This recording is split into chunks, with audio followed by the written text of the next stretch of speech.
Je vais commencer par présenter les participants qui sont là, parce qu'il en manque un. Donc Rachid Temal, qui est sénateur, membre du bureau national, du secrétariat, enfin secrétaire national chargé des relations extérieures, mais c'est pas à ce titre qu'il est là, il m'a spécifié qu'il ne me considère pas comme extérieur, mais comme camarade socialiste. Voilà. Pierre Daréville, qui est député communiste des Bouches-du-Rhône. Et puis on attend Lili Benbarra, qui est le rédacteur en chef de Vent se lève, en fait. Hein. Mais c'est un jeune, donc il a un peu de mal à se lever. Il tient pas la distance, quoi, en fait. Hein. Problème. Donc, ce que je propose comme modalité, en fait, de déroulement de l'atelier, c'est qu'on fasse, j'ai déjà prévenu mes collègues, une intervention de 5 minutes pour poser un peu notre problématique générale, en fait. Hein. Ensuite, je donnerai la parole à la salle pour 4-5 interventions, en tout cas 10 minutes. Donc, plus vous serez court, plus il y aura de gens qui pourront parler. D'ailleurs, je préférerais que ce soit 1 minute 30 à 2 minutes, de façon à ce qu'on ait au moins 5 ou 6 personnes. On reprendra la parole pour une deuxième intervention de 5 minutes chacun, en fait. Hein. Au bout de cette deuxième série d'interventions, je redonnerai la parole à la salle pour donc 5-6 interventions de 2 minutes, qui ne sont pas forcément des questions, hein, pour donner votre point de vue. Et puis on fera une troisième série d'interventions pour conclure, en fait. Hein. Voilà. Donc ils sont tous d'accord sur cette modalité. Donc ce que je suis en train de dire, c'est dans mes 5 minutes, donc il va falloir que j'accélère. Bien entendu, juste une petite problématisation de l'atelier, en fait. Hein. Le débat sur est-ce qu'il y a une gauche, est-ce qu'il y a une droite, la pertinence du clivage, il est très ancien. Enfin, il était quand même plutôt posé par le centre. Et Mitterrand disait, en parlant des centristes, ils sont ni de gauche, quoi, en fait. Hein. Depuis, les choses ont beaucoup changé parce que ce clivage, il est remis en cause, y compris à gauche, quoi, en fait. Hein. Avec une problématique populiste, disons, hein, pour dire les choses très, très directement. Alors, bien sûr, il y a aussi le Front National, il y a Macron, il y a le mouvement 5 étoiles, Podemos, la France Insoumise. Donc, voilà, il y a une problématisation de ce clivage qui est plus seulement posé par le centre, mais qui est plus généralement, en fait, posé par d'autres organisations politiques. Et ce qui m'intéresse, enfin ce que je pense le plus intéressant ici, parce qu'il est quand même plutôt entre gens de gauche, c'est de voir la mise en cause par la gauche de ce clivage. Et j'ai regardé les universités de France Insoumise et du Vent se lève. Ah ben voilà, Lénie qui s'est réveillé. Non, alors moi on m'a dit qu'il y avait marqué 8h45, mais que ça allait être 9h normalement. Donc, ah non, on est la gauche sérieuse. On dit 8h45, c'est 9h, c'est pas 9h15. Donc, je disais qu'en fait, cette mise en cause de la pertinence du clivage gauche-droite était faite à partir d'une idée, c'est la disqualification de la gauche, par rapport à ses pratiques réelles de gouvernement, en fait, hein, très, très clairement.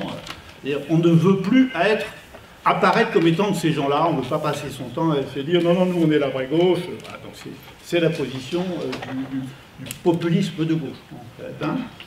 Avec, à partir de là, une recherche de transversalité pour parler aux autres, c'est-à-dire en essayant de trouver des nouveaux angles d'approche pour donner le sentiment qu'on dépasse les clivages gauche-droite, avec, par exemple, la question de la souffrance animale, les problèmes d'écologie, une nouvelle façon d'aborder les questions du nationalisme et de la défense. Voilà, toute une approche qui consiste à pouvoir parler aux gens de droite en disant vous ne le saviez pas, mais vous n'êtes pas vraiment de droite. En tout cas, il y a une autre façon d'aborder les clivages qui vous permettent de rentrer dans le dispositif. Et puis, dernière caractéristique, je dirais, de cette approche, c'est la mobilisation des affects et le rôle du tribun. Possibilité parce que bien entendu, à partir du moment où on change l'organisation, la mise en scène du débat politique sur la base de ce qu'était avant l'histoire et on arrive à de nouveaux clivages, il faut qu'il y ait un personnage qui, au-dessus de cela, en fait, rassemble. Donc c'est le rôle du tribun et c'est la mobilisation des affects. Voilà, c'est juste l'introduction que je voulais faire. Alors, j'avais, avec Lénie, il devait intervenir en premier, mais peut-être on va laisser... Non, t'es prêt? T'es prêt? Allez-y. Non, mais moi je suis intervenu. Donc, maintenant... Vas-y. Allez, Lénie. Bon, je ne m'attends pas spécialement à être majoritaire sur la position intellectuelle que je vais essayer de développer ici. Donc j'ai commencé tout de même. Il n'y aura pas de vote à la fin. Hein. Non, évidemment, mais je sais que bon voilà. Mais déjà, je vais vous remercier pour l'invitation et pour l'organisation du colloque. Je suis désolé d'avoir été en retard. Visiblement, j'ai eu des infos un peu différentes de la réalité. Et donc j'ai loupé une partie de ton introduction, mais je vais essayer de répondre en développant et en parlant de moi, l'analyse que je fais, mais qui n'est pas que la mienne, qui est celle, je dirais, d'un courant intellectuel en Europe, qui est de plus en plus dynamique. Bon. Je pense que sur le point de contexte, beaucoup de choses ont été dites, mais peut-être qu'il y a un élément, je ne sais pas si ça a été dit, mais peut-être qu'il y a un élément qui me semble assez central, c'est que les partis et les mouvements qui réussissent à percer dans les systèmes électoraux européens et qui ont réussi à les chambouler ou à les transformer en profondeur, tentent ces dernières années à s'affranchir du clivage gauche-droite. Sur le plan à la fois rhétorique, mais parfois aussi programmatique, en essayant de flouter un petit peu les frontières. Et à mon avis, il ne faut pas prendre ça comme quelque chose de purement... comme une pathologie de la politique ou comme quelque chose qui serait voué à disparaître en cas de retour à une situation plus normale et qui serait uniquement l'expression de la crise dans laquelle nous vivons. Et pour en citer quelques-uns, ça touche en fait tous les bords du politique d'une certaine façon. D'une part à gauche, où des mouvements et des partis ont essayé de s'émanciper de ces logiques-là. Je pense évidemment à la France Insoumise et à Podemos, qui sont les premiers en Europe, peut-être pas les premiers, mais en tout cas les plus marquants à avoir cherché à s'émanciper du clivage gauche-droite, au moins sur le plan rhétorique, en revendiquant d'autres formes de construction du clivage. C'est notamment le cas de l'opposition entre le peuple et l'oligarchie. Je pense aussi aux partis qu'on va appeler d'extrême droite, ou des populismes de droite, qui sont aujourd'hui très nombreux en Europe. Le Front National, qui a cherché longtemps à repousser l'étiquetage gauche-droite, notamment sous l'impulsion de Philippot, mais pas que. L'UKIP, l'Alternative pour Deutschland, la Lega, désormais, qui, même si c'est un parti qui a été très ancré dans l'autonomisme et l'alliance de centre-droit avec Berlusconi en Italie, tend aujourd'hui à se nationaliser et cherche à construire une nouvelle identité qui ne soit pas uniquement une identité de droite. Mais aussi, de façon peut-être plus surprenante, et c'est là où je pense que ça va à rebrousse-poil de toutes les analyses sur le populisme, qui tendent à faire du populisme quelque chose d'en dehors de la raison, d'en dehors du centre, de ce centre raisonnable qui gouverne de façon technique, qui dit la vérité aux gens, etc. C'est qu'il y a des mouvements qui sont plus centristes, ou plus néolibéraux, qui mobilisent aussi des rhétoriques de dépassement des clivages en marche chez nous, évidemment. C'est le cas le plus emblématique en Europe, et c'est peut-être aussi un point clé pour comprendre ce qui se passe. Et Ciudadanos en Espagne, ou encore le mouvement 5 étoiles, qui est autre chose, mais qui a aussi mobilisé ce type de rhétorique. Et à mon sens, ça veut dire que si ces partis réussissent d'une certaine façon, ça veut dire que gauche et droite ne sont plus des signifiants mobilisateurs aujourd'hui pour percer dans les systèmes électoraux et construire de nouvelles majorités et de nouvelles identités. Du moins, sur le plan factuel, ça semble être le cas. Après, on pourrait évidemment citer d'autres expériences où il y aurait une identité de gauche bien affirmée ou une identité de droite. Mais en tout cas, les partis qui mobilisent ce type de rhétorique sont de plus en plus nombreux. Et à mon sens, il y a une multiplicité de causes. Il y a d'abord le ralliement libéral de la social-démocratie.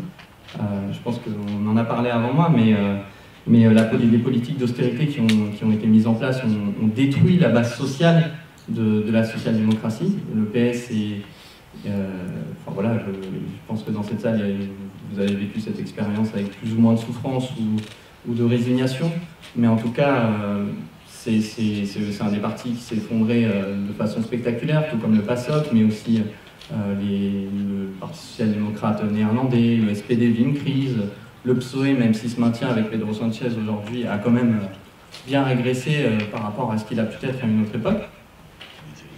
Et donc on voit partout en Europe la social-démocratie décliner, parce que pour des raisons profondément idéologiques, et elle n'a pas su conserver cette base sociale qui était la sienne, et en cherchant à conquérir des voix au centre dans les franges les plus modérées de la population, elle s'est aussi coupée de tous ces exclus de la mondialisation. Ensuite, il y a autre chose, et c'est là où peut-être il y a un point qui est peut-être plus déterminant et qui va jouer le plus dans le futur, c'est la demande forte de désintermédiation qui est portée par les réseaux sociaux. Ça, c'est souvent écarté des analyses où on se dit, bon, voilà, si la gauche est plus mobilisateur, c'est uniquement parce qu'on ne fait plus de politique de gauche. Non, pas que, puisque les partis qui se revendiquaient de la gauche, qui n'étaient pas sociodémocrates et qui tenaient fermement une ligne qu'on va qualifier de gauche, par exemple, n'ont pas forcément plus mobilisé. Et je pense que dans l'émergence de nouvelles formes de construction des identités politiques, notamment à travers les réseaux sociaux. Je suis déjà 5 minutes encore. Hein. Ok, bon, moi, je vais essayer de faire vite. Bon, alors, à mon sens, les réseaux sociaux portent une demande de désintermédiation qui pousse à la construction et à l'émergence de mouvements. Et ils mettent en cause les partis politiques traditionnels parce qu'on passe outre les corps intermédiaires par les réseaux sociaux. On voit que tous les partis qui s'émancipent de ce clivage ont aussi des stratégies en général très pertinentes sur les réseaux sociaux ou qui arrivent à mobiliser de façon assez forte. Et ça tient au fait qu'en fait, sur les réseaux sociaux, c'est un rapport quasiment direct en réalité, ou du moins on le met en scène. Et c'est construit comme tel.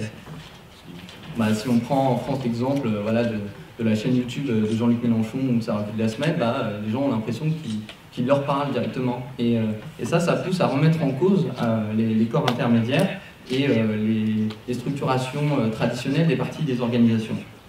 Et autre chose, c'est que les réseaux sociaux cristallisent sur un nom. Et ce rapport plus direct aux militants, aux citoyens, aux sympathisants, conduit à ce que les étiquettes de partis soient moins importantes dans la détermination du vote, ou du moins soient subordonnées derrière à la présence d'un leader de façon assez forte. Bon, j'ai encore beaucoup de points, mais je vais m'arrêter là. Voilà, tu auras encore 2 fois 5 minutes de toute façon. Hein, je m'en tiens à ce petit propos en politique. Voilà. Pierre. Bien, mais d'abord, non, on n'entend pas. Est-ce qu'on m'entend? C'est bon, on m'entend. D'abord, moi, je voudrais vous remercier pour cette invitation qui nous a été lancée. Je suis heureux d'être parmi vous ici à Marseille ce matin. Bon, quelques éléments, puisque on va essayer de débattre, donc on aura l'occasion sans doute d'approfondir le sujet. La question qui nous est posée, c'est que reste-t-il du clivage droite-gauche? Et moi, peut-être par esprit de provocation, la première chose que j'ai envie de répondre à cette question, c'est qu'il reste la droite. La droite est là et bien là, elle exerce le pouvoir dans ce pays, elle exerce le pouvoir à l'échelle européenne, les libéraux gouvernent l'Europe. Le MEDEF se porte très bien, merci pour lui. Il vient d'élire un nouveau président, il est très heureux du cours des événements. Nous voyons des forces nationales populistes se développer effectivement en Europe qui coexistent avec les forces libérales plus traditionnelles. Mais Michel Barnier et Viktor Orban sont dans le même groupe au Parlement européen. Nous avons une domination sur le paysage politique aujourd'hui des forces de droite et dans nos sociétés.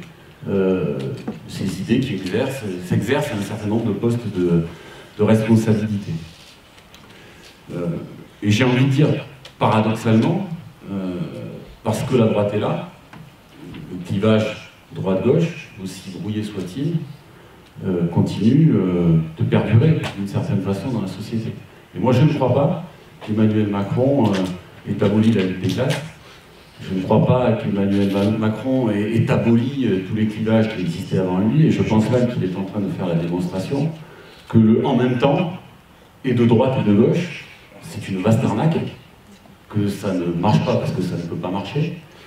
Et en réalité, il mène une politique qu'on peut tout à fait qualifier aujourd'hui.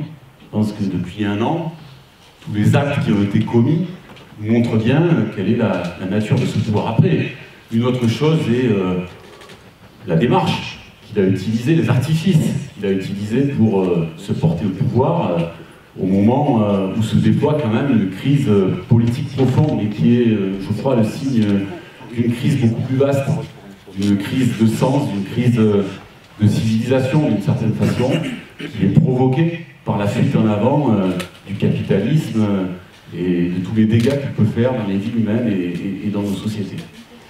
Donc voilà, peut-être moi mon point de départ, en tout cas, le point de départ de ma réflexion, c'est cela.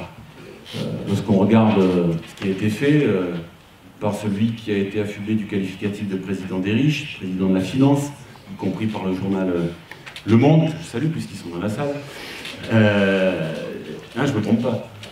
Oui, il est bien du donc, voilà, la case de la sécurité sociale, la case du code du travail, bon, voilà, on pouvait allumer tout ça. Face à cela, il faut bien reconnaître, pour qu'il y ait un clivage, il faut qu'il y ait quand même deux termes, que la gauche est en miettes. Et je dois dire, même si il ne s'agit pas pour moi en disant cela, ni de faire quelque leçon que ce soit, ni de m'exonérer de toute responsabilité, que le quinquennat qui vient de s'écouler n'y a pas été pour rien non plus dans l'accélération de cette crise. Et je dois dire que, allez, pour le dire par une boutade en mordant un peu le trait, on n'a pas toujours été très fiers de se revendiquer de gauche dans la période qui vient de s'écouler. Si la gauche c'était ça, en tout cas. Voilà. Et c'est peut-être la question qu'il faut se poser. Parce que je partage, dans ce qui a été dit précédemment, l'idée que finalement la volonté de composer avec le libéralisme, de finalement plier devant l'offensive libérale qui a été mise en œuvre par un certain nombre de forces réclamant de la gauche, eh bien, a contribué à troubler beaucoup les consciences, à affaiblir les mouvements émancipateurs dans notre pays et au-delà. C'est un mouvement qui n'est pas réduit à la France. Et je crois qu'il y a beaucoup à reconstruire. Donc,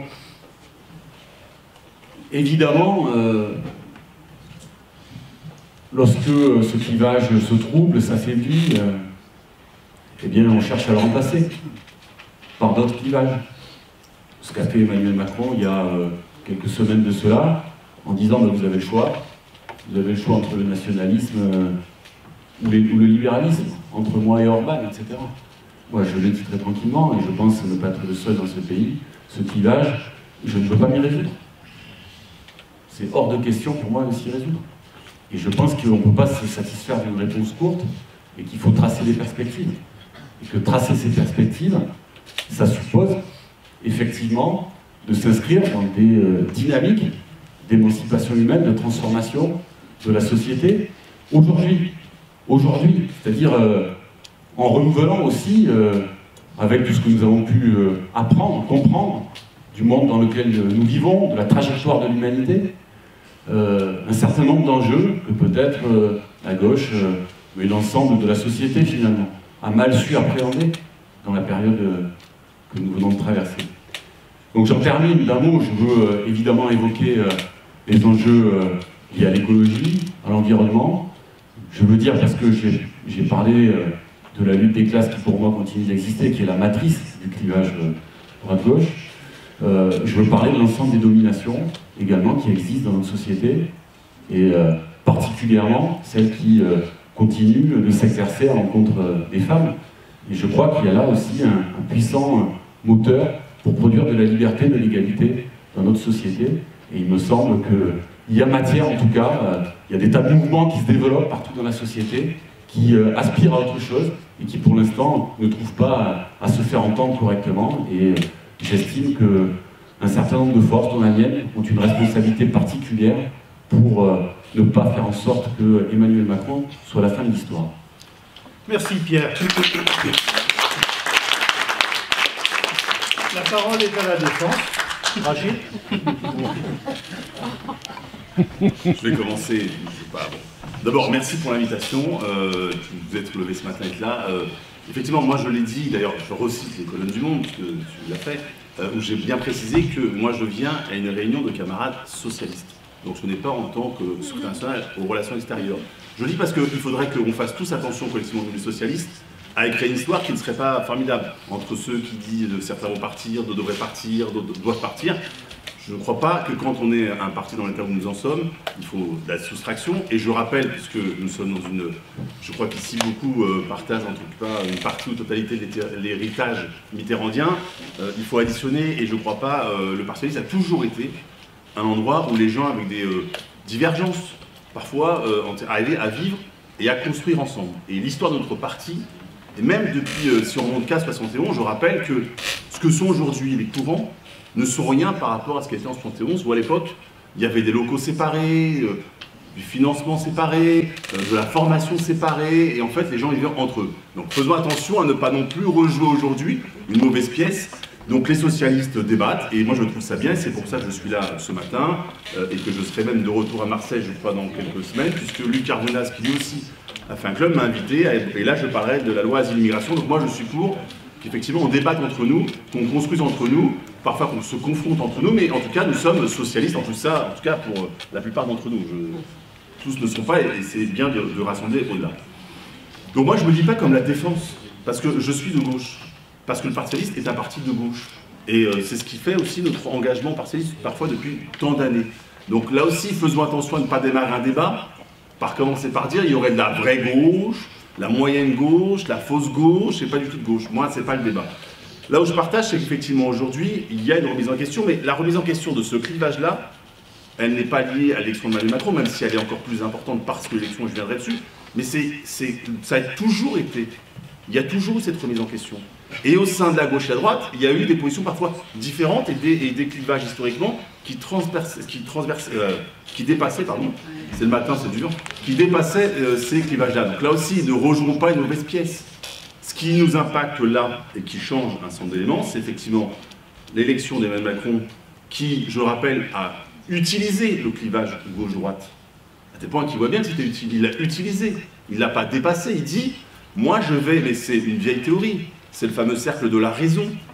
Il y a la bonne politique et les autres. Et il a dit, voilà, je vais mettre les meilleurs politiques, et comme ça je ferai. Et quand on regarde l'étude du CEVIPOF, les Français disent, c'est une bonne idée à l'époque. Mais les Français dans le CEVIPOF continuent à dire qu'ils se classent sur une échelle, je suis de gauche ou de droite, plus ou moins, etc. Donc là aussi, attention à nous-mêmes à ne pas être les fossoyeurs, en tout cas de rentrer dans une mécanique folle. Il y a depuis longtemps, depuis toujours, cette remise en question. Je l'ai dit, le cercle de la raison, et Macron en est l'incarnation, et puis certains ont évoqué la question du populisme, ou en tout cas du débat contre le peuple et les élites. D'abord là aussi, il n'y a pas un parti en France qui considère être contre le peuple. Et le peuple, ou les gens, parce que c'est le nouveau terme à la mode, si on m'explique qu'ils sont tous d'accord, et ils ont tous les mêmes intérêts, et tous la même approche, je veux bien qu'on débatte. Mais ce n'est pas vrai. Et ce n'est pas vrai. Donc là aussi, faisons preuve de responsabilité. Et donc moi, je m'inscris très clairement dans le clivage gauche et droite. Et si j'ai fait le choix de m'engager en politique, c'est parce que je considère qu'il faut en permanence lutter contre les inégalités, lutter contre la reproduction sociale, lutter pour l'émancipation. Et c'est ça la gauche. Et aujourd'hui, ce combat est toujours d'actualité. Et donc moi, c'est pour ça que jeune, banlieusard, issu d'immigration comme me disait à l'époque, mes parents sont arrivés en France, j'ai choisi ce camp-là. Parce que je considère que c'est ce camp-là qui doit être la transformation. Et je le redis en plus, la gauche et la droite, et comme mon camarade député, moi je la vis au quotidien, cette réalité. C'est pas, il y a la théorie, hein, il faut deux camps, il faut une frontière, il faut que chacun ait un projet de société, ce qui nous manque à gauche, je reviendrai juste après, mais je le vis moi, quand je suis au Sénat. Je vois ce qu'est la droite des Républicains et de l'Union centriste et la droite de Macron. Je vois, sur le Parcoursup, la loi, bah, il n'y avait pas de problème, hein. Tout le monde y allait. Sur l'asile-immigration, il n'y a pas eu de problème. À la fin, même à la fin, alors si pour le coup cette fois-ci il y a un bémol, c'est qu'Emmanuel Macron, enfin ses troupes, avaient même honte Ils ont refusé de voter le texte tellement c'était devenu dégueulasse. Donc, faisons pas semblant nous-mêmes de nous interroger. Il y a une réalité de différence. Moi, je suis, avec Frédéric Raphaël et d'autres, je suis du Val d'Oise. Et je vois ce qu'est la région quand elle était de gauche et quand elle était de droite aujourd'hui. Donc, commençons déjà par nous dire deux, trois choses essentielles. Après, sur le populisme, j'entends ce qu'évoque l'ennemi. Bon, on peut se parler tranquillement. Moi, je ne participe pas d'une discussion parce que derrière cela, parce que la personne l'a évoqué. Mais la question de ce débat-là, c'est la recomposition ou de l'avenir de la gauche française. C'est un peu de ça qu'on s'intéresse. Bon, moi, je suis prêt à discuter avec toute la gauche parce que je crois que c'est comme ça qu'on a été construit, c'est comme ça qu'on voit. Il n'y a personne à gauche qui peut gagner seul. On a toujours construit, que ce soit dans les collectivités, parce que regardons où nous gérons ensemble les villes. Je vois ici Frédéric Végourou, maire de ah, je vois un maire là, Biramas, je cherchais, merci. Et qui est aussi un excellent président de l'ANCV. Par ailleurs, très honnêtement, il a toujours construit dans des majorités de gauche. La question c'est qui veut être dans la gauche? Et qu'est-ce qu'on porte comme projet de société? Parce que Lémi, tu dis, les dynamiques c'est essentiel. Bah, en fait, oui, c'est essentiel, ça dépend du projet que tu portes. Parce que moi, le populisme, dans certains pays, tu en as cité quelques-uns, quand on est en Italie, ça se termine par une alliance avec l'extrême droite. Donc si c'est juste prendre ce qui ressort, des remontées, des revendications, et les accaparer et dire avec ça c'est une force propulsive, j'en suis pas. Parce que la question qui est posée, c'est quel projet de société? Et donc à un moment donné, quand on veut être dans la gauche, et moi je suis pour que dans la gauche, d'abord il faut qu'on commence par dire, on est dans la gauche. Parce qu'en France, et parce que personne n'en parle, Jean-Luc Mélenchon et son parti, jusqu'à, alors j'ai bien compris, avant chaque élection il revient à gauche. Mais entre chaque élection il nous explique qu'il n'est plus la gauche. Et donc moi, ça me pose un problème. Parce que moi, je suis pour que notre parti, le Parti socialiste, construise avec d'autres des projets de société, des projets de collectivité, et gagne des élections, mais avec des gens de gauche. Et qui, sur la question démocratique, parce que moi, je ne participe pas du populisme, aussi sur la question démocratique, du rapport du chef avec le peuple en direct, sans les contre-pouvoirs, ce qu'on conteste à Emmanuel Macron. Bon, et donc ces questions-là sont quand même devant nous. Après, je fais une petite réponse sur le Parti socialiste et les petites attaques perfidies, mais c'est normal, sur le dernier quinquennat. Si notre réflexion, elle s'arrête à il y a 5 ans, je pense qu'on loupe le film. La question de ce qu'est la gauche, de ce qu'il a transverse, de sa capacité ou non à comprendre son monde, elle est là depuis toujours, dès 1905, 1920, enfin, toute l'histoire de la gauche est celle-là. Et là je me fais ma petite autopromo, pas moi, mais mon parti, j'entends bien que nous soyons une pas si bonne gauche, ou en tout cas une gauche à regarder. Enfin, à chaque fois que la France a pu être dirigée par la gauche, c'est quand le Parti socialiste avait su créer une dynamique avec d'autres, mais il avait su créer une dynamique. Et je crois savoir que le présidentiel, c'est plutôt vers ce vote-là, quand les Français l'ont choisi à gauche, qu'il s'est fait. Voilà, je vais refaire la parenthèse, mais si on a un débat, essayons de sortir de ce clivage. Il y a la bonne gauche, la mauvaise gauche, et moi je vais décider qui est la bonne gauche. Merci Rachid. Merci aux trois, parce qu'on a tenu à peu près dans les 5 à 6 minutes, enfin Rachid 7 minutes 45, mais parce que tu m'as dit la défense. Oui, j'ai rajouté le complément défense. Il fallait qu'il y ait une petite prime.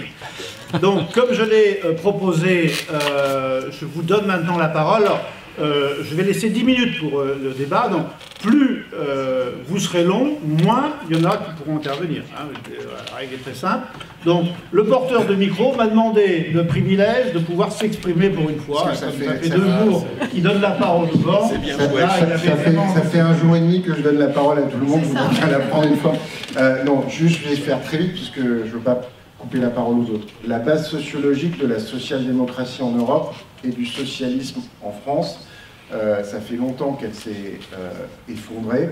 Il y a eu l'effet effectivement des alliances à droite et du blairisme en Allemagne où on a tourné le dos à la classe ouvrière. Il y avait des débats très intéressants sur comment produire dans un monde globalisé. Hier, je vous invite à regarder les vidéos. En France, plus que la question de l'accrochage au serpent monétaire en 83, l'austérité, la pause, je pense que la crise de la sidérurgie, le fait qu'on se soit mis à dos, en tant que socialiste, les ouvriers qu'on venait à peine de gagner électoralement, explique beaucoup. Et Florange, ça a été le coup de grâce. Socialiste ou social-démocrate. C'est le rapport à la construction européenne. Et le rapport à la démocratie dans la construction européenne. 2005, en France et puis ailleurs, il y a d'autres sujets.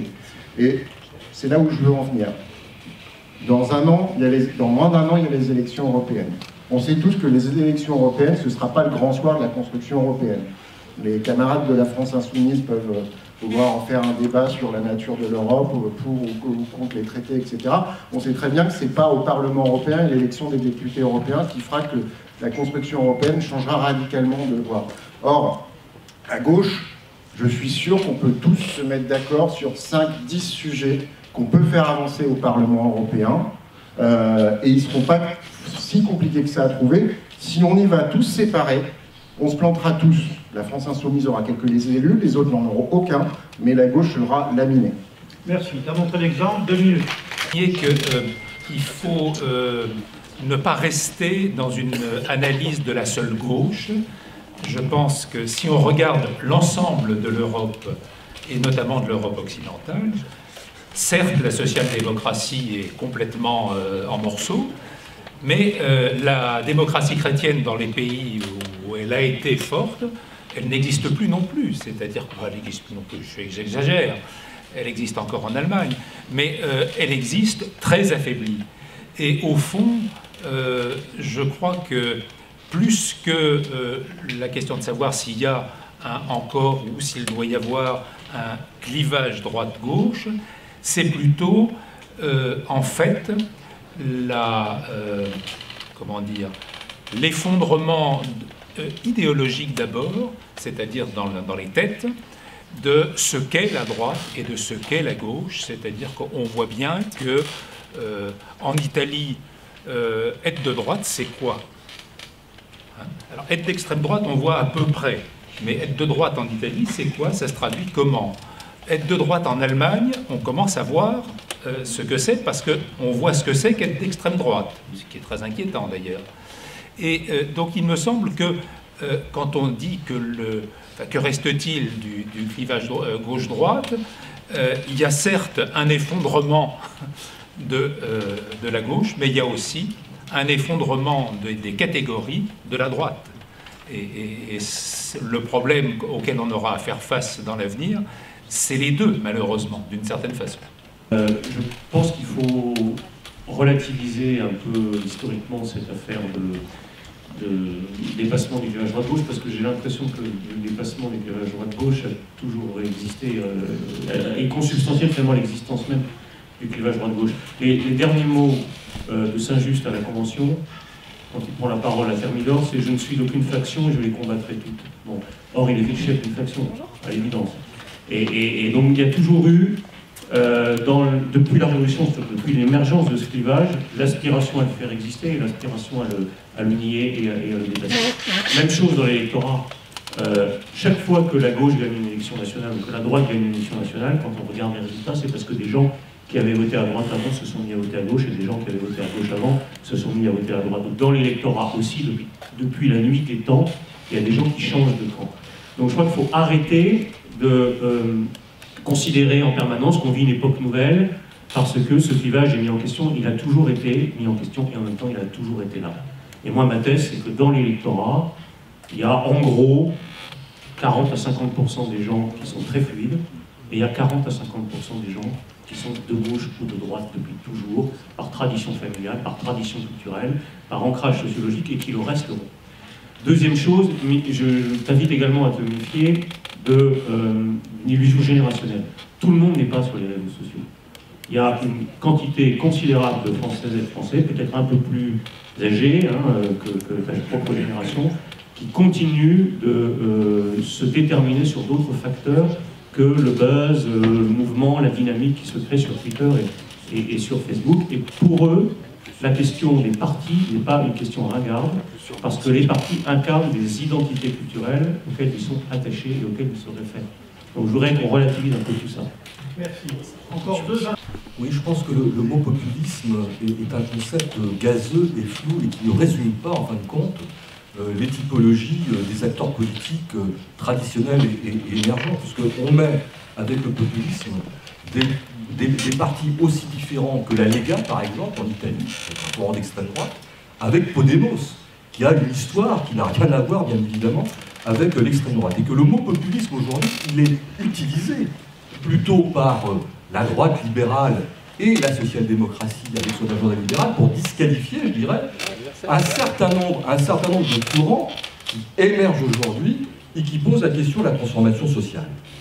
Et donc la question qu'on doit aussi se poser, c'est pourquoi en si peu de temps, des acteurs comme Podemos et la France Insoumise ont émergé en France. Parce que quand on regarde l'histoire du mouvement ouvrier depuis le 19e siècle, il s'est constitué de manière très très lente. Là, on a des organisations qui, en quelques années, commencent à occuper une partie du champ politique. Et je pense qu'ils ont émergé.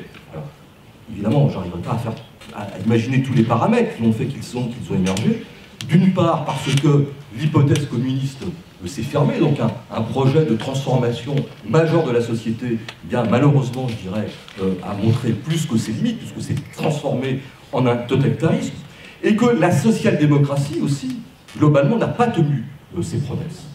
Et dès l'instant, en fin de compte, qu'on n'assume pas le clivage gauche-droite, qu'on ne fait pas vivre le clivage gauche-droite, que quelque part on s'ajuste à la société telle qu'elle est, à la société libérale telle qu'elle est, qu'on n'essaie pas, en fin de compte, de construire un rapport de force pour la transformer, eh bien, en effet, des acteurs de cette nature-là peuvent émerger et poser des vraies questions à la gauche qui a abandonné une réflexion théorique de fond, puisqu'elle a été en retard sur les mutations du capitalisme contemporain aujourd'hui. Donc je conclus, je ne suis pas sûr que la réduction de la complexité sociale entre l'opposition et le peuple et l'oligarchie soit suffisante. Je pense que les classes sociales, en effet, existent et que, en fin de compte, l'ambition que nous devons avoir, ça c'est un vieux débat au sein de la gauche, c'est de transformer la classe en soi, c'est-à-dire la classe des salariés et de tous ceux qui sont dominés par la logique du capitalisme libéral en classe pour soi. C'est ça que devrait être notre ambition aujourd'hui, quelles que soient les références théoriques sur lesquelles nous appuyons. Bonjour. Je voudrais, j'interpelle un peu à la fois les trois intervenants. D'abord, Lili Bendaran, lorsque tu dis qu'il y a eu un effondrement de la social-démocratie parce qu'elle s'est ralliée aux politiques d'austérité et aux critères de la gestion du marché financier. Donc, je voudrais qu'il explique cette traduction parce que c'est vrai que les partis sociaux-démocrates, notamment en Europe, il y a une dizaine d'années, étaient quasiment dominants. Et donc il y a là un problème de fond qui est plus rallié au problème de concept ou de perception de je suis, en tant que réalité matérielle, c'est-à-dire comment je vis, avec quoi je vis. Et la question posée à Pierre Dharréville, c'est qu'il parle de gauche en miettes et comment il voit une reconstruction de cet héritage. Et quant à Rachid Kemal, j'ai l'impression que vous tournez un peu autour du pot là, avec quelques contorsions, parce que est-ce qu'on va avoir plus ou moins un examen, disons, lucide et tranquille, du fait qu'entre 2012 et 2017, la gauche a perdu les régionales, les municipales, les parlementaires, et que c'est pas ce ralliement justement aux critères de gestion financière, enfin des marchés financiers, qui fait que la perception de la gauche n'est plus cible, parce qu'elle fusionne en quelque sorte avec la classe dominante qui gère les marchés financiers, c'est-à-dire le capital, pour prendre un terme d'actualité, le capital financier mondialisé. Voilà. Merci. Rachid a posé une question, c'est sur quel contenu, quoi, en fait. Hein. Donc, essayez peut-être maintenant d'avancer dans cette solution, mais je ne vous enferme pas. Vous dites exactement ce que vous avez envie de dire. Lédi. Moi, j'ai pas grand-chose à proposer. Hein, donc, bon. Comment je suis là plus pour commenter et analyser. Et en fait, bon, il y a beaucoup de choses qui ont été dites et je vais essayer de condenser. Mais tout d'abord, mon propos, moi, c'est pas de dire le populisme c'est bien ou le populisme c'est mal. C'est pas la question. La question, c'est, le populisme n'est pas un contenu, ce n'est pas des propositions programmatiques, ce n'est pas une substance politique, ce n'est pas un programme.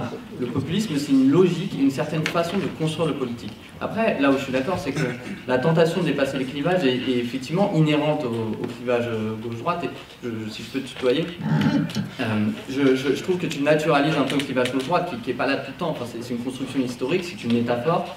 Et cette métaphore a effectivement subi des remises en cause. Elle a été stable aussi dans le temps, mais je pense qu'aujourd'hui, la logique qui prime, ce qui tend à le remettre en cause, qui était un déjà là en réalité, mais qui prend une ampleur plus importante dans la période, tend à devenir quasiment dominant. Et c'est pour ça que je vous parle de façon de construire le politique, c'est-à-dire que je pense que désormais, il y a des phénomènes, il y a des forces souterraines qui poussent très fortement à construire le politique d'une façon différente que ce qu'on faisait auparavant. Et ce qui me permet de rebondir sur les réseaux sociaux à propos du fait que, bah oui, il y a encore une partie substantielle de la population qui ne passe pas beaucoup de temps sur les réseaux sociaux. Mais quand on voit les clivages politiques, et je vais prendre justement, on peut le relier assez facilement à la question du populisme, les partis les plus avant-gardistes sur les réseaux sociaux, et qui tendent à construire la politique de façon plus populiste, en mobilisant des clivages entre le haut et le bas, ou dans le cas des populismes réactionnaires, entre le bas et le migrant et l'étranger. Les stratégies sur les réseaux sociaux sont en général très, très développées. On le voit avec le scandale de Cambridge Analytica. Derrière, c'est pensé en fait, la façon dont c'est fait est réellement pensée. Et quand si on prend en Italie, 5 étoiles et les gars, désormais dans les sondages, ils font 80% chez les jeunes. Chez ceux qui utilisent les réseaux sociaux précisément. Berlusconi et le PD sont en retard sur les réseaux sociaux. Et c'est pas pour rien, c'est-à-dire que ça va généraliser, parce que plus on aura... Plus le temps va passer, en fait, plus il y aura de gens qui utiliseront les réseaux sociaux, parce qu'il y a des jeunes qui vont débarquer. Et donc ces formes-là vont tendre à se généraliser, d'une façon ou d'une autre. Donc la question, c'est pas de savoir si le populisme c'est bien. Moi, c'est pas le sujet, en fait. C'est juste de dire qu'aujourd'hui, c'est une façon de faire de la politique qui va se répandre du fait de transformations substantielles. Après, il y a autre chose où je voulais répondre à Rachid et Matt, je vais essayer de vous... Et aussi à Pierre Rachid. Excuse-moi, avec tout le respect que j'ai pour toi, Qui est réciproque. Comment ? C'est réciproque. Merci. Le respect. Oui, non, mais c'est à propos vous êtes entré sur le terrain de la définition de la gauche. Pierre, toi, tu as dit que la gauche se superposait au clivage de classe. Mais dans ce cas-là, effectivement, la question de où est le PS se pose, en fait, au regard des dernières années. Mais là, on entre dans une lutte de définition qui est interminable en réalité, parce que Rachid, tu vas essayer d'investir différemment la métaphore et dire que la gauche c'est autre chose qui permet d'y inclure, et Pierre va essayer de tirer la couverture à son en disant la gauche c'est le clivage de classe, et donc voilà, c'est une tradition plus marxiste, révolutionnaire, etc. Je pense que ce débat a pu être légitime à une époque, mais désormais je suis pas sûr qu'il intéresse tellement les gens.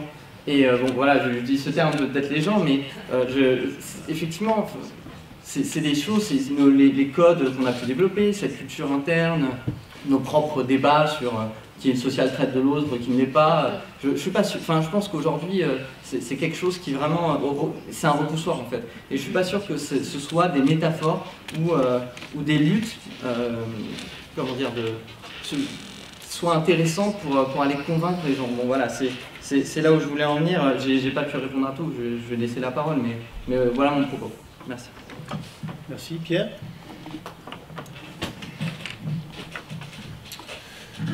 Oui, d'abord, peut-être je voudrais commencer par dire, je crois que j'ai eu tout à l'heure posé le cas, en écoutant la richesse de notre conversation,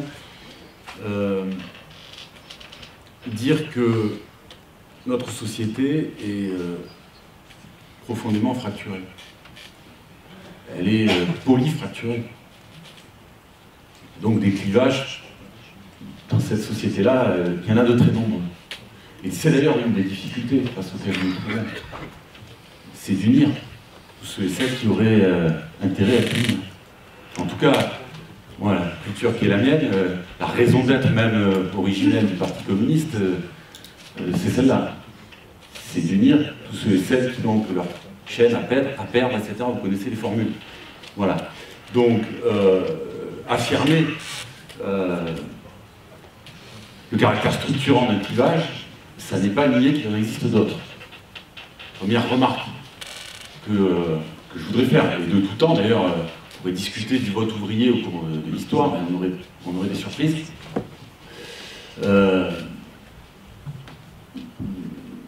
Le rejet des gouvernants, c'est quelque chose qui existe de tout temps. Parce que lorsque le pouvoir est exercé par les forces dominantes, par les puissants, dans le réel, je veux dire, je ne parle pas simplement là, de façon institutionnelle, électorale, etc. ça provoque des réactions. La question, c'est qu'est-ce qu'on fait de tout ça? Comment on l'analyse? Comment on produit de la conscience? Comment on produit du projet à partir de ces réalités-là? Et donc, moi, je crois que, puisque je suis interrogé sur la suite, on ne pourra pas construire l'avenir sur des malentendus. Et il me semble donc qu'il faut de la clarté dans le débat, il faut que chacun puisse porter une analyse, donc l'exercice que nous faisons aujourd'hui, de ce point de vue-là, est intéressant. Et puis, que ça nous conduise à dire, non pas, parce que moi je n'ai pas employé ces termes-là et je ne les emploie jamais, parce qu'il y a une bonne gauche, une mauvaise gauche, etc., mais ce que doit faire la gauche. Ce qu'il faut faire, en tout cas, dans ce pays, ce que nous pouvons faire en l'état actuel des rapports de force, et vers quoi nous devons tendre. Et est-ce qu'il y aura des divergences, hein, y compris sur des objectifs peut-être à plus long terme, on peut discuter de ça. Hypothèse communiste, je ne l'ai pas développé tout à l'heure, mais quand j'ai dit que je ne m'exonérais pas de nos propres responsabilités, il est évident que la manière dont l'hypothèse communiste a été vécue par certains dans l'histoire, peut-être pas aidé à ce que continue d'exister de manière suffisamment forte la perspective d'un dépassement du capitalisme et d'une transformation profonde des rapports sociaux et des manières de vivre ensemble. Bon, pour moi, ça justifie plutôt la nécessité de continuer à exister le plus fort possible aujourd'hui quand je regarde le monde comme il va et le caractère prédateur des logiques qui sont à l'œuvre dans le capitalisme aujourd'hui. Je ne vais pas faire plus long là-dessus, mais voilà. Peut-être troisième chose, l'oligarchie, moi c'est un mot qui m'arrive d'employer, l'oligarchie. Mais l'oligarchie, elle est constituée en classe. Ce sont des gens, qu'à voir ce qu'en disent les pinsons Charlot, voilà, ils savent très bien qui ils sont, où ils sont, pourquoi, ils font ce qu'ils font, etc. Donc je veux dire, ça ne vient pas pour moi invalider l'analyse que je porte. Tout à l'heure, je crois, Rachid, tu as dit personne ne peut gagner seul. Moi, je partage cette opinion. Et il y a des différences entre les forces qui pourraient constituer une dynamique. Moi, je n'ai pas de droit d'entrée dans cette affaire-là. Chacun se définit comme il l'entend. Après, il faut regarder si on est capable de porter des projets en commun. C'est ça pour moi le sujet qui est posé. On ne va pas tout ramener à ce qui s'est passé depuis 5 ans, parce que ce qui s'est passé depuis 5 ans, ça vient de plus loin, bien sûr. Bien sûr. Enfin, ce n'est pas une discussion qu'on a eue dans les 5 ans qui viennent de s'écouler. Jamais. Donc c'était un parti pris. Voilà, c'est comme ça, l'histoire s'est écrite comme ça. Voilà. Après, je pense que tout à l'heure, peut-être il y a eu un petit raccourci, parce que la gauche a gagné, c'est pas simplement parce que le Parti Socialiste a su créer une dynamique, même si la dynamique créée par le Parti Socialiste a sans doute contribué à des victoires. Mais peut-être qu'il y a des choses plus profondes. Et c'est là où je voulais en venir sur la démarche, on a beaucoup parlé de ça tout à l'heure, Lénine. Moi, il me semble qu'il faut mener la bataille idéologique, la bataille culturelle. Et pas se laisser faire par la manière dont les forces dominantes, justement, essaient de vider le débat de son contenu et de tourner les choses à leur avantage en écrivant ce que j'ai appelé tout à l'heure la fin de l'histoire, la fin des débats, la fin de la politique, finalement, d'une certaine façon. On va prendre les bonnes mesures techniques qui vont bien, et puis voilà. C'est le nouveau monde tel qu'il nous est présenté ici et ailleurs. Et donc, moi je pense que une des choses qu'il y a eu, qu'il faut noter, et qui a conduit où nous sommes aujourd'hui aussi, j'en termine, c'est parfois des formes d'opportunisme, d'électoralisme au pire sens du mot, où finalement, ce qui domine dans l'objectif, c'est la prise du pouvoir central par la dynamique électorale, et on sait très bien que ça ne suffit pas, et que ça ne peut pas suffire à transformer la société. Et donc moi je crois qu'y compris dans les mouvements qui parfois se développent, il y a une forme de verticalité qui m'interroge. Et moi je crois à la démocratie, profondément. Et je pense que c'est ça que nous devons développer. Je ne pense pas que c'est par des dynamiques de supporters qu'on parviendra à changer les choses. Je pense qu'il faut un mouvement beaucoup plus profond. Il faut utiliser tous les moyens à notre disposition pour mener cette bataille, mobiliser, créer de la conscience, etc. Et moi, les réseaux sociaux, je ne les diabolise pas, il peut s'y passer le pire et le meilleur. Mais je pense qu'il faut s'attacher profondément à ça, à faire grandir, à faire naître des mouvements populaires qui seront capables d'imposer d'autres rapports de force et de rendre chacun actrice, acteur du changement. Et je pense que profondément, ça doit être le rôle des partis qui doivent être, des partis, des organisations politiques qui doivent être des organisations démocratiques elles-mêmes. Et là, je crois qu'on a un sujet aussi dans la manière dont les choses se construisent, se reconstruisent. Et peut-être qu'il y a beaucoup de choses à changer, mais je pense qu'on ne peut pas se détacher de cet enjeu démocratique dans la manière de conduire le changement et dans la manière aussi d'exercer le pouvoir et de penser nos institutions. Bien, merci. Avant de passer la parole à Rachid, je voudrais moi-même intervenir sur le fond, en commençant par l'idée que si je partage beaucoup des critiques qui ont été faites au quinquennat de François Hollande, c'est clair que la problématique, on ne peut pas la poser à l'aune des 5 dernières années, parce que sinon la crise de la social-démocratie, du communisme, de la pensée progressiste, elle serait seulement française. Or, elle est mondiale. La question, elle n'est pas posée uniquement dans les formes politiques françaises.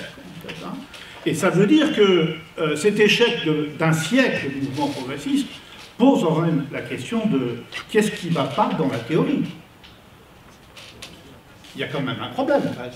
Ça pète de partout, ça n'a jamais marché, il y a une difficulté. Pas juste une difficulté de mise en œuvre, ça n'a pas failli partout. C'est qu'il y a quelque chose dans... Et de ce point de vue-là, je pense qu'il faut repenser. Alors, il y avait un débat hier soir qui est trop court sur Marx, Polanyi, Gramsci.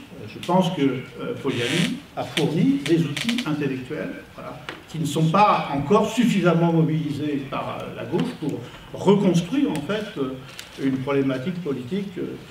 Polanyi, il a dit quoi? Il a dit par rapport à la montée des totalitarismes, par rapport à ce qui s'est fait, en parlant à la fois du communisme réel et du fascisme, il ne peut pas y avoir de société privée sans acteurs privés. Enfin, il ne peut pas y avoir de société démocratique sans acteurs privés. Il met en cause la question de l'appropriation collective du capital.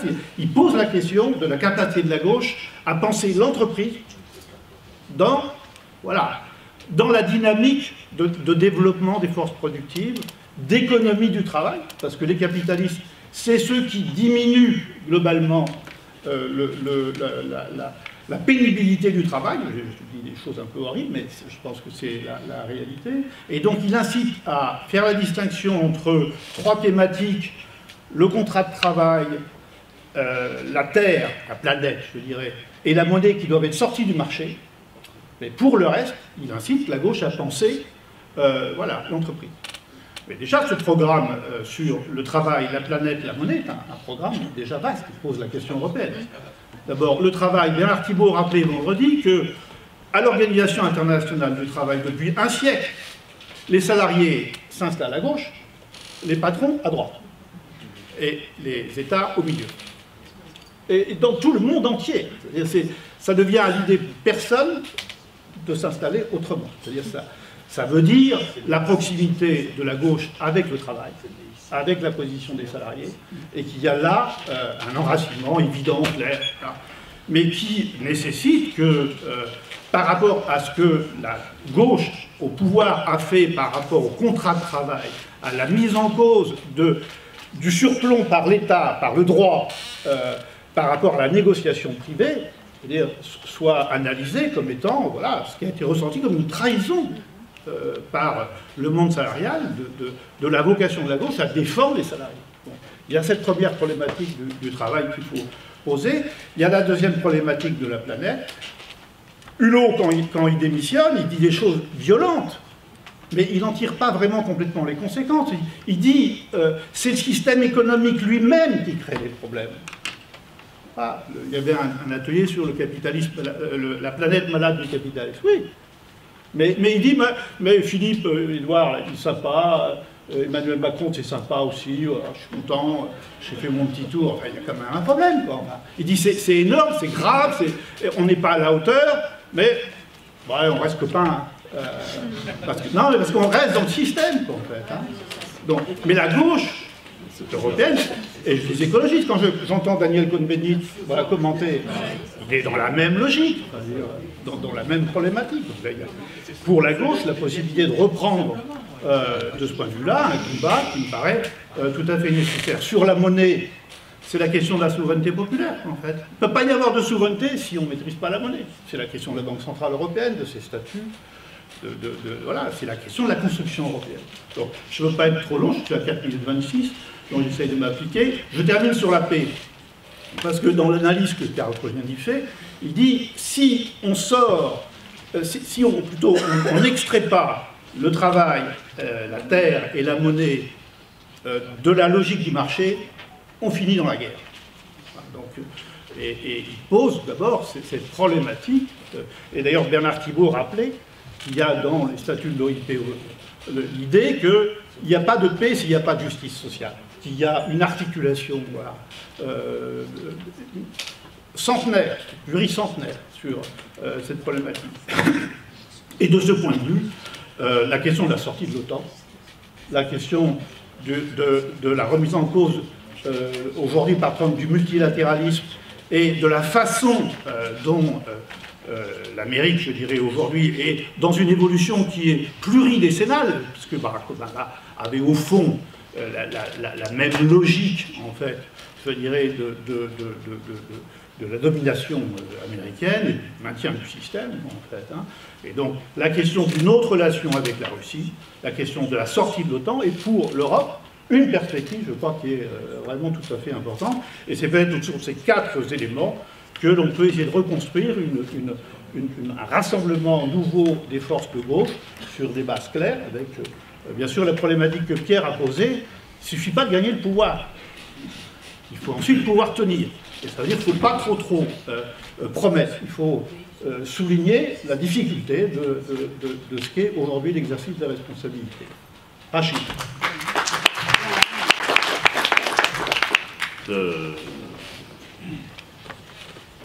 Quelques éléments pour répondre. D'abord, tu as raison, Christian, je partage le point de vue que la crise, elle n'est pas liée à des quinquennats, et en tout cas, elle n'est pas liée qu'à la France. Donc, la question, elle est beaucoup plus large et qu'il faut se poser. Mais sur la social-démocratie, tu as dit, là j'ai un point de désaccord, sur elle a échoué. Moi, je n'ai pas cette lecture-là. Je pense que son paradoxe, elle est victime de son succès à la fin. Ce qui était la promesse de la social-démocratie en termes d'émancipation, elle est arrivée. Le problème de la social-démocratie, c'est pas d'avoir pas tenu sa parole. Elle l'a fait, je ne dis pas il y a 1 mois, il y a 6 mois, il y a 2 ans, 3 ans. Je veux dire, globalement, ce qui était la promesse de la social-démocratie a été tenue. Le problème, c'est qu'elle n'a pas su, alors qu'il y a un nouvel âge du capitalisme, avoir une nouvelle promesse. C'est ça, je crois, que nous avons comme difficulté devant nous, quand on reprend l'histoire de ce mouvement-là. Et donc, c'est pour ça que je pense que la vraie question, et ça rejoint ce qu'on évoque, la question de la bataille culturelle idéologique, elle est posée. Donc il faut à la fois des éléments théoriques et des éléments pratiques. Et moi, c'est ça mon analyse que je fais de la social-démocratie, pas qu'en France, mais dans l'ensemble du monde, on va dire, qui est le nôtre. Deuxième chose, Denis, comme le respect que j'ai pour toi, j'entends bien que tu dises, moi, je regarde et j'analyse. Enfin, le populisme ne peut pas être regardé juste comme un élément dans le laboratoire. Moi, je sais ce qui a conduit, ou en tout cas dans notre histoire, ce qu'est le populisme.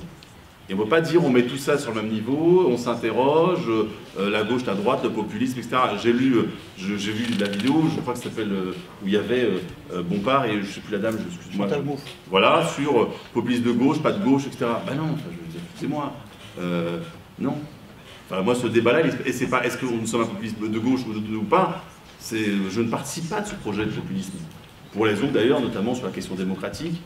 Tu l'as évoqué, Pierre, sur la question du rapport des contre-pouvoirs, etc. On ne peut pas dire d'un côté, nous, ce que fait Macron, qui est, moi, la figure tutélaire, je mélange tout le monde, je dépasse les contre-pouvoirs, et dire que si on le fait, mais de gauche, c'est mieux. Non, là, moi, j'ai un point de désaccord fondamental.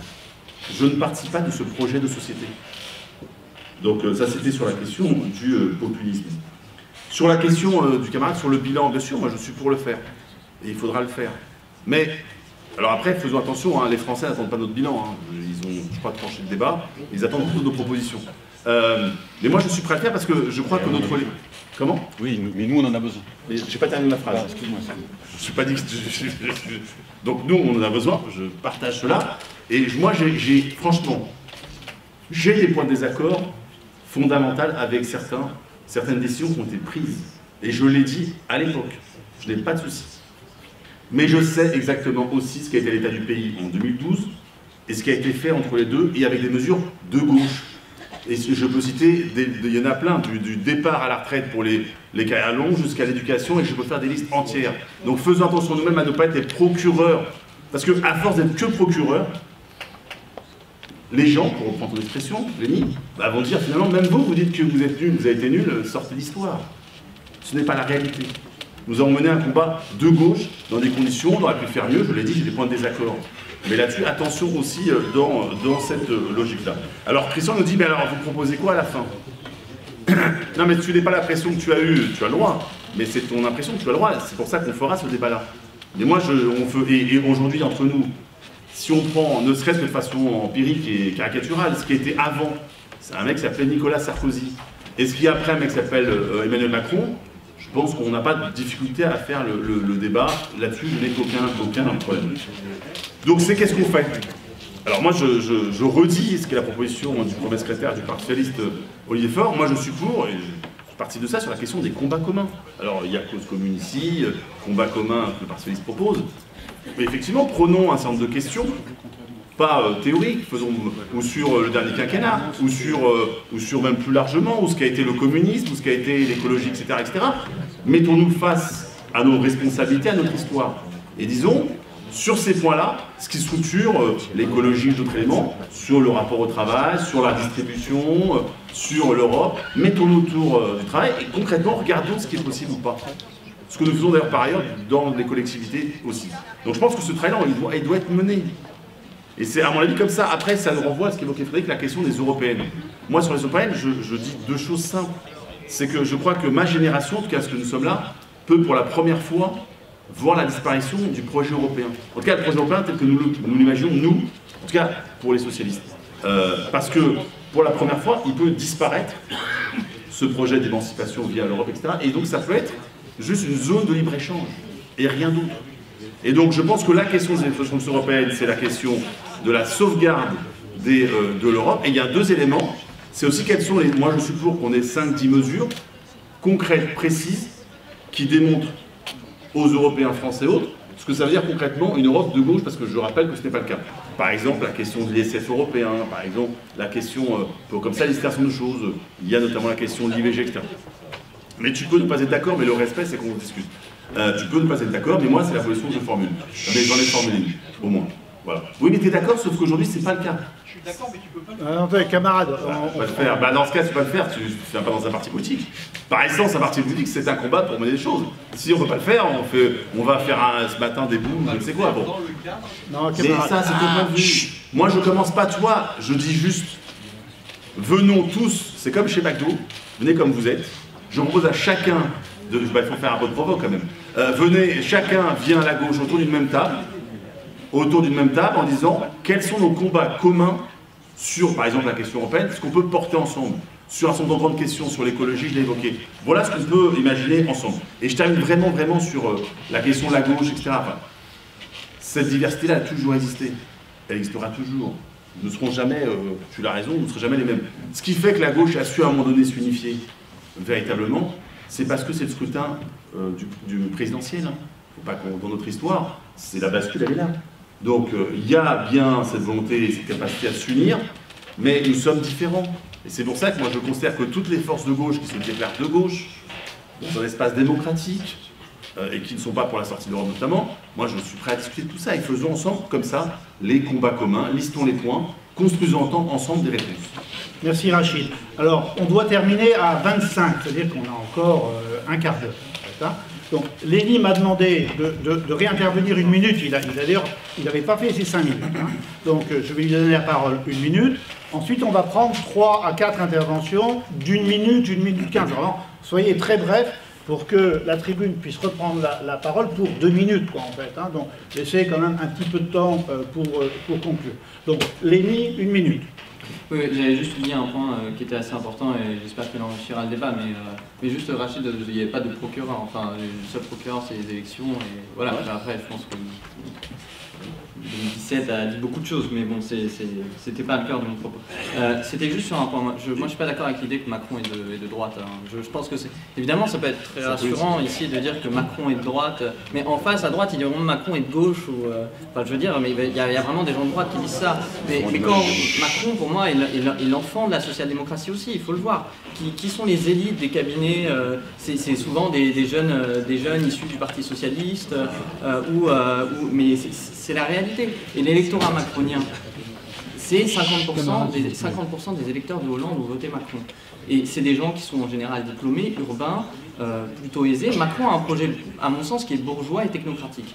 Bon, ça on peut le qualifier comme ça, mais est-ce qu'il est de droite? Je ne crois pas. Je pense que c'est une sorte d'assemblage de progressisme et de conservatisme. Il essaye d'articuler les deux, de construire une sorte de nouveaux sujets politiques hors de ces clivages précisément. Et c'est un projet quasiment ex nihilo, mais qui porte effectivement un projet de classe. Donc ça, à mon sens, on peut le dire. Mais est-ce que Macron est de droite? Bon, je savais que ça ferait réagir, donc je vais vous laisser réagir, mais il faut aussi voir du point de vue de l'adversaire comment lui il perçoit les choses et qu'est-ce que ça veut dire aussi de l'époque. Et voilà, aller dans une réunion avec des gens de droite, ils vous diront que Macron est un libéral, quasiment un gauchiste, pro-migrant, enfin c'est ce que racontent Salvini et Orban. Donc voilà, il faut voir que ce floutage des clivages est réel et qu'il faut prendre au sérieux la façon dont les nouvelles identités politiques émergent et se construisent. Et à mon sens, le macronisme n'est pas juste un projet de droite, il est aussi un projet issu de la social-démocratie et enfant de la social-démocratie française. Et c'est une dimension qu'il ne faut pas occulter au risque de faire des erreurs d'analyse, à mon sens, dramatiques, pour justement redémarrer un peu la construction d'une nouvelle hégémonie et la bataille culturelle. Merci Léni. C'est de la provoque, hein, donc il ne faudrait pas que les 3-4 interventions soient uniquement pour répondre à Lise. Il y en a une ici, une là-bas, une là-bas. Oui, rapidement. Premièrement, il y a une histoire, je pense, du populisme, qui est écrite par les populistes. Regardons là de l'autre côté, c'est Buisson, c'est Stigler en Amérique, École de Chicago, c'est Karl Rove. Ce qu'ils ont dit, c'est que la gauche ayant abandonné le syndical politique, la classe ouvrière, le bouclier serait pour eux le patriotisme. C'est ce qu'on voit actuellement dans les élections de l'Ohio et tout ça aux États-Unis. C'est quand même quelque chose, l'équilibre entre le social et le sociétal, sur lequel on s'est rentré dans l'émancipation en montrant le sociétal, mais en mettant que ça, on a perdu tous nos référentiels sociaux vis-à-vis d'eux, et on a quand même validé l'ordre-vie d'eux, et je termine là. L'apparition de Facebook ressuscite un débat qui a été arrêté il y a 50 ans, en 68 quand même, entre les complomaniaques et les gramscistes. C'est-à-dire qu'aujourd'hui, on a une réapparition de toutes les confusions mentales sur des petits groupes occultes, sur la confusion entre pauvres et exploités, sur la confusion entre oligarchie et direction de classe. C'est quand même quelque chose qui aujourd'hui est un glissement intellectuel de victimation qui nourrit le populisme. J'ai fini. Merci, sympa.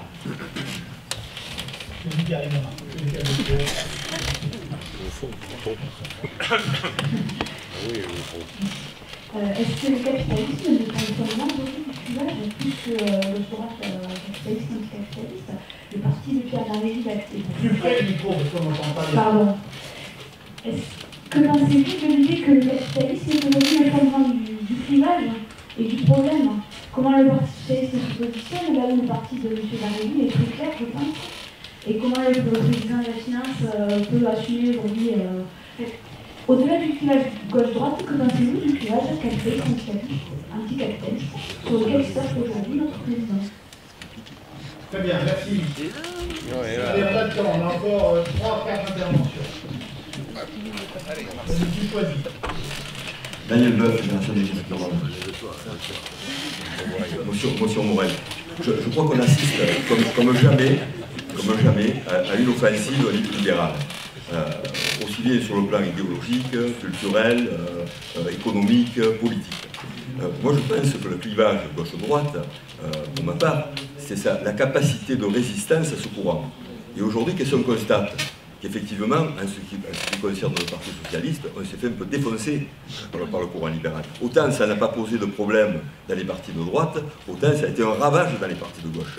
Et que je crois, pour aller très vite, pour en revenir à Hollande, une fois qu'on a acheté de la tapenade au prix du caviar, on n'achète plus du caviar. Et là, ça pose un problème de fond. Et moi, je crois qu'il faut rétablir les choses où elles sont. Il faut mener une vraie campagne idéologique de fond. Et je crois qu'on n'est pas prêt à la mener. Ça veut dire qu'on n'est pas prêt à la mener, ça veut dire qu'on ne pose pas les vrais problèmes qui sont des problèmes sociétals, qui sont des problèmes politiques, qui sont des problèmes culturels, sociaux, etc. Voilà. Moi, je pense que la capacité de dire oui, on est à gauche, non, on est à droite, c'est de résister au courant libéral. Merci.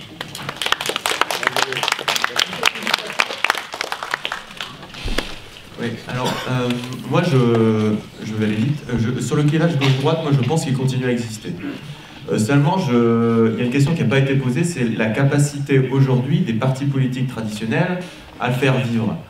Je crains malheureusement que quand on arrive aux responsabilités, je pense qu'on l'a vu dans le dernier quinquennat, le président de la République, le gouvernement ne sont pas forcément en capacité de faire ce qu'ils doivent faire parce qu'il y a les lobbies, parce qu'il y a la mondialisation, l'Europe, etc., etc.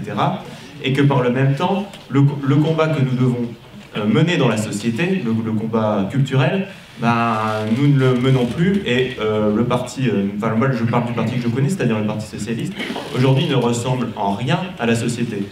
Quand je vais dans une réunion de section, on ne ressemble plus à la société, on n'agit plus directement sur la société. Alors, est-ce que déjà, il n'y a pas un travail de remise en cause à se faire de nous-mêmes, et faire du parti politique autre chose que simplement un instrument d'arrivée au pouvoir, mais aussi un instrument qui permettrait de témoigner que ce que nous portons peut avoir des conséquences directes sur la vie des gens, et sans attendre d'arriver au pouvoir, en faisant des choses très concrètes, localement, dans la vie des gens. Maintenant, tout de suite, je vais très vite. Une dernière intervention. Celui qui décide. Donc vous m'en voudrez tous, désolé. Merci, Adrien de Lyon. Moi je voulais revenir sur deux éléments qui ont été indiqués à la tribune. Premièrement, oui, il faut à la fois que la social-démocratie propose un avenir, propose je dirais une projection, et qu'elle propose cette projection-là aux électeurs. Encore faut-il qu'elle soit crédible, et encore faut-il qu'elle puisse être crédible pour appliquer ces propositions et cet avenir de changement. Aujourd'hui, depuis trop longtemps, la gauche, lorsqu'elle est au pouvoir, elle n'applique pas ce qu'elle dit, le discours du Bourget, le CICE, les lois travail. Ça n'a pas été dans le sens, globalement, de ce qui avait été annoncé. Bien évidemment, il y a eu des critiques, bien évidemment, il y a eu des avancées, et on reconnaît tous, tu as été, Rachid, un de ceux qui ont également critiqué un certain nombre de mesures pendant le quinquennat et même après, et on peut le souligner, mais aujourd'hui, le vrai problème de la social-démocratie, c'est qu'elle n'est pas crédible pour gouverner. C'est qu'on n'a même pas été capable de représenter, je dirais, le candidat sortant de ce quinquennat qui incarnait ce programme-là pour pouvoir continuer.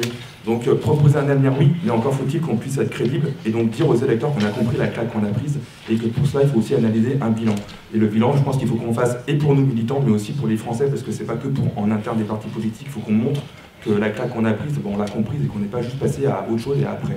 Et sur Macron, juste pour terminer, mais très rapidement, Macron est de droite, point, c'est tout, il n'y a pas à négocier. C'est une anomalie politique, on ne peut pas négocier sur tout ce qui se fait actuellement, il est de droite, un point, c'est tout.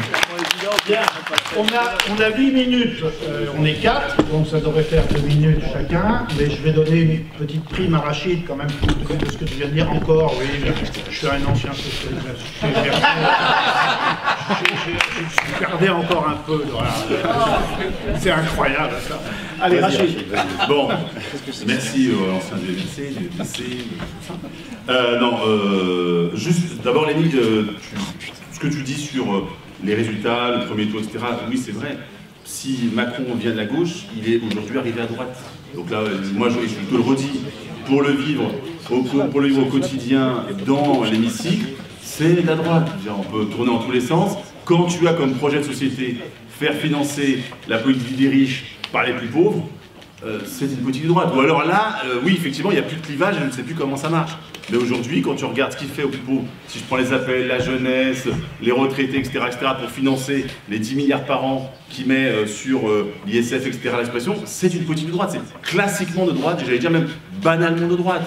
Si on n'est pas d'accord sur cela, oui, alors on a un problème de lecture de ce qu'est la société, de ce qu'est le rapport politique et ce que c'est la bataille culturelle idéologique. Sur le reste, alors, moi, parce que on a peu de temps. Sur la crédibilité, etc., je ne prendrai pas ce mot-là parce que c'est un mot qui est bien souvent utilisé par nos adversaires. Non, je ne parle pas de toi. Je dis juste que, historiquement, on a toujours eu ce process sur la crédibilité de notre capacité à diriger. Je crois que nous avons démontré notre capacité, voire trop. Parce que le problème, c'est qu'on est passé effectivement d'une capacité à imaginer changer la vie, comme dirait l'autre, à démontrer que nous sommes de bons gestionnaires. C'est un de nos problèmes. Et je pense que notre souci, c'est de redémontrer qu'effectivement, c'est un projet de société globale. Parce que ça, c'est notre question. Depuis quand le Parti socialiste, ou alors la gauche, mais je vais parler du Parti socialiste, parce que, pour faire simple, on est capable d'avoir un projet de société. En 81, préparant-se dans les années 70, oui. 97, on a su trouver des mesures un peu systémiques. On dit, on va péter les RTT, les emplois jeunes, enfin, on trouvait des choses qui modifiaient profondément, structurellement la société. Et le vrai problème, c'est qu'on est dans une forme de paresse intellectuelle. Mais la social-démocratie dans son ensemble, à nous réinventer ce que j'évoquais tout à l'heure rapidement. Donc la question, parce que le temps va maintenant s'arrêter, c'est de dire, est-ce qu'on est capable, la gauche, ceux qui se représentent de façon pérenne dans ce dispositif-là, de travailler sur ce qui nous unit, de rechercher des solutions programmatiques et pragmatiques, et aussi de comment on les obtient. Parce qu'on peut continuer longtemps à se dire qu'on est différent, la réponse est oui. Et moi je tiens la différence au sein de la gauche. La question c'est on est capable ou non de s'unir sur des choses pour transformer la vie des gens, et donc débattons-en. Moi je suis pour plutôt qu'on prenne cette méthode-là, et pour ça pour le Parti socialiste, on propose des combats communs, en disant aux autres forces de gauche, voilà, ensemble, listons les combats communs, et listons nos accords et nos désaccords. Et à partir de là, on pourra avancer ensemble, non pas pour la prise du pouvoir, même si c'est mieux quand c'est nous que les autres quand même, mais parce qu'on veut changer effectivement la vie des gens, et faire que ce qui était, moi, je le dis, le choix de la gauche pour la justice sociale et l'émancipation individuelle et collective, reste notre horizon, et en tout cas notre sens de marche. Merci Rachid. Léni ? Oui, moi je savais que la thèse que je présenterais à propos de Macron serait un petit peu polémique, et c'est normal, je voulais faire réagir et précisément lancer le débat. Bon, voilà, j'ai pas envie de clore le débat, et je pense qu'il faut laisser la question ouverte. Mais vraiment, il faut, enfin, si j'insiste sur cette question, c'est parce que ça, ne pas prendre ça au sérieux empêche de faire justement ce travail d'inventaire de la social-démocratie aussi. Enfin, je vous invite vraiment, mais comptez le nombre de conseillers municipaux, de cadres du macronisme issus de la social-démocratie. Je veux dire, on peut très bien dire, oui, bon, ces gens étaient de droite, et voilà, c'est tout. Mais qui les a enfantés? Je veux dire, c'est à un moment donné, ils viennent de quelque part. Il faut comprendre culturellement d'où ils viennent, idéologiquement, d'où ils viennent, quels sont leurs parcours. Et si on en est arrivé là, c'est qu'il y a des raisons et des causes très profondes. Je veux dire, si on se met à ne pas faire le travail d'inventaire complet du quinquennat, dans ce cas-là, enfin voilà, c'est Hollande qui a propulsé Macron aussi. Donc il faut voir ça et à mon sens, éluder la question et dire simplement, bon, le macronisme c'est de droite, c'est pas avoir la complexité sociologique de la chose, déjà d'une part, et sociopolitique. Et ne pas voir que ça répondait aussi à des aspirations de réunification de la bourgeoisie du centre-gauche et celle du centre-droit, et qu'il y a des causes profondes à ça, et ça empêche d'élaborer une réponse idéologique, culturelle et politique au projet macroniste. Donc, mais après, peut-être que Rachid aura des meilleurs stats sur le nombre de conseillers municipaux du PS qui ont rallié Macron les derniers mois, et je pense que ça va s'accélérer avec l'approche des municipales. Mais c'est quelque chose de structurant. Merci Denis, merci. C'est Pierre qui a la parole. Merci, Christian. Simplement, deux, trois réactions en style télégraphique pour essayer d'honorer le temps de parole. D'abord, je pense que ce que tu viens de décrire, c'est le symptôme de cette grande confusion à laquelle nous sommes arrivés. Et j'ai dit ce que j'en pensais tout à l'heure, mais c'est aussi pour cela que moi je vais continuer de qualifier la politique d'Emmanuel Macron pour ce qu'elle est. Parce que je pense qu'il faut sortir de ce confusionnisme. Voilà. Donc, bon, voilà. Après, on peut poursuivre le débat là-dessus, et je pense qu'effectivement, Emmanuel Macron, chacun voit bien le parcours qui a été le sien. Voilà. Deuxième chose, je pense que nous devons Bon, il ne s'agit pas pour moi, en disant ça d'ailleurs, d'essayer d'entretenir une sorte de clivage confortable ou de restaurer par principe un clivage qui m'intéresserait.